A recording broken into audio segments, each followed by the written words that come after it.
unpicking 40 years of decisions with a whole new top team. But what are the pitfalls of the people that he's chosen for the top team?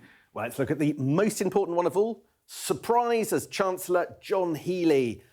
First elected as an MP in 1997, seen as a veteran safe pair of hands, not as left-wing as Ed Miliband, as right-wing as Shabana Mahmood, the two names actually thought to be Chancellor. But the question for John Healey is when he was in the Ministry of Defence, he left a big black hole, didn't get a grip of the finances. Can he do a better job once he's in the Chancellor's chair? We will find out. And now this guy, he hoped to be the Chancellor, but isn't. Ed Miliband has ended up being Foreign Secretary. Some people thought it would be David, but the guy who helped Andy Burnham into number 10 has ended up in King Charles Street. He could end up in conflict with the US. He stopped the US using Diego Garcia, argued against them being able to bomb Iran from our bases. His stance on climate change and drilling could mean he also comes into conflict with the Trump administration, so he could be a contentious choice with the US.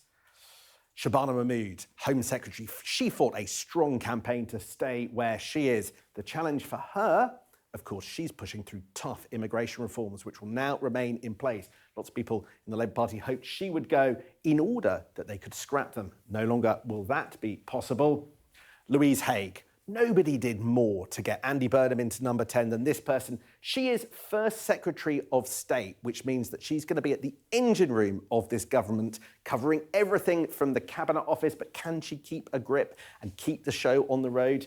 She doesn't have a great deal of experience in government, so we'll see whether she is able to do that. Yvette Cooper, a surprise choice for Health Secretary. The former Foreign Secretary. It's a slight move downwards. She doesn't know the brief, but nevertheless is in a top role in a complicated job key to Labour's aspirations.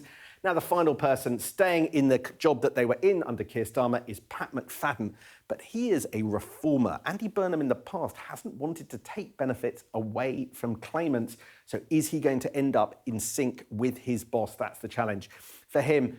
Look at all of these names and the rest of the cabinet. What unites some of the big ones? They wanted to get rid of Keir Starmer more than anybody else. But the question is, can they inspire loyalty in their boss now they're in the jobs themselves?